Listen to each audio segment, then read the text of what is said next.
မင်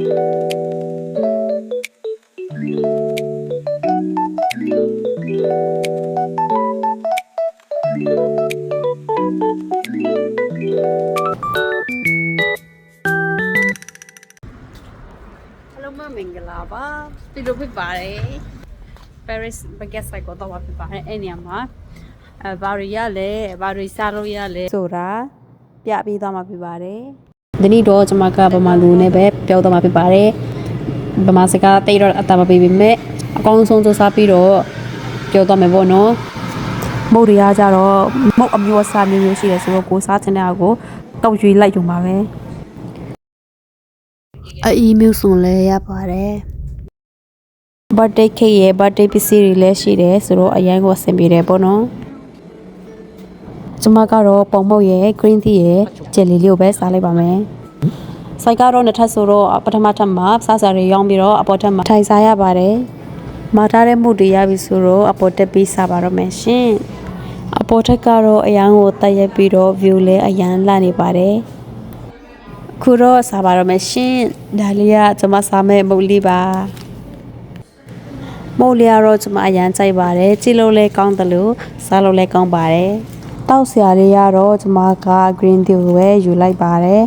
တောက်ကြည့်လိုက်တော့အရန်ကိုအဆင်ပြေပါတယ်ဝယ်လိုက်တာအတော်ပဲဒါလေးကတော့ jelly ပါစားကြည့်လိုက်ဦးမယ်မဆူဘူးကောင်းတယ်အဲ့လိုဘာမှမစားနိုင်ဘူးဝိတ်ဆက်ဆက်လို့မကုန်နိုင်ဒါကတော့စားပြီးတဲ့အခြေအနေပါလိုကတော့အိတ်ချင်နေတယ်လို့ဖြစ်နေပါတယ်ခဏလောက်ပဲမြလိုက်ပါဦးမယ်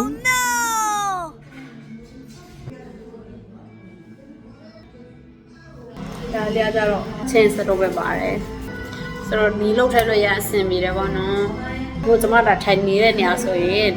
နေဖို့ချန်နာမှာထိုင်နေရပေါ့နော်ဒီမှာနေဖို့ချန်ဖြစ်ပါတယ်တဲ့ဒါကမပမာနဲ့တဲ့ခုနပြတဲ့ပုံမွေတွေကိုသူတို့ဒီဆိုင်မှာသူတို့ကိုယ်တိုင်ချက်ပြပါပေါ့နော်တခြားနေရာနေချက်ပြီးတော့ဒီကိုတင်ဖို့တာမဟုတ်ဘူးဒီမှာပဲသူတို့ကိုယ်တိုင်ချက်တယ်ဒီမှာပဲကိုယ်တိုင်ရောင်းတယ်အဲ့လိုဆိုတော့ရန်ဆင်ပြီးတော့ပေါ့နော် music လည်းဖွင့်ပြီးတယ်ဆိုတော့ easy နေလို့ထိုင်လို့ရအောင်ဆင်ပြီးတော့ပေါ့နော်ဒီမှာဆိုဒီနေရာကိုရန်ကြိုက်တော့ခဏခဏရောက်ပြပါတယ်အများကြီးစားပြချင်တာဒါပေမဲ့ဘာမှမစားနိုင်တော့ဘာမှအဲ့လိုဖြစ်မဝယ်ဘူးပိုက်ဆံလည်းမရှိဘူးတဲ့ဝမထိုင်လို့ရတယ်ပေါ့နော်ဘယ်မှာလဲကိုယ့်အကိုတင်ရတာဒီကြတော့အခုချိန်မှာတော့နေရာထိုင်ခင်းလေးတွေကိုပြရင်နဲ့ Paris Baguette အကြောင်းကိုကျွန်မသိတဲ့လောက် share လုပ်ပြီးတော့မှာဖြစ်ပါတယ်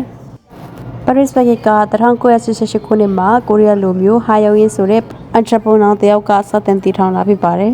Paris Baguette ကတော့ကိုရီးယားတရုတ်အမေရိကန်ကနေဒါ United Kingdom ပြန်တစ်စင်ကာပူမလေးရှားအင်ဒိုနီးရှားဗီယက်နမ်ကမ္ဘောဒီးယားဖိလစ်ပိုင်မွန်ဂိုလီးယားဘရူနိုင်းထိုင်းလာအို15နိုင်ငံမှာရှိနေပြီပေါ့နော်ဆိုင်ခွဲကတော့ကိုရီးယားနိုင်ငံမှာ1900ရှိပြီးတော့နိုင်ငံခြားမှာ690ရှိနေပြီလို့သိရပါတယ်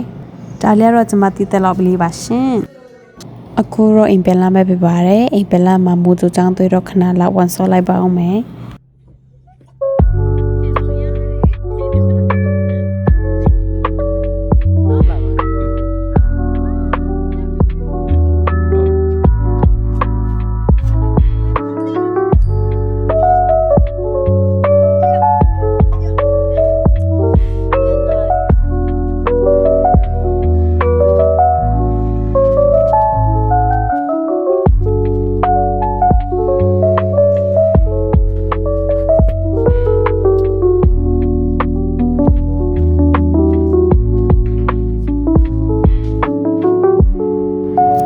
ကြောင်လေးတွေကကျမကိုကြည့်နေတာနဲ့ကျမလည်းဗီဒီယိုရိုက်လိုက်တာပေါ့နော်။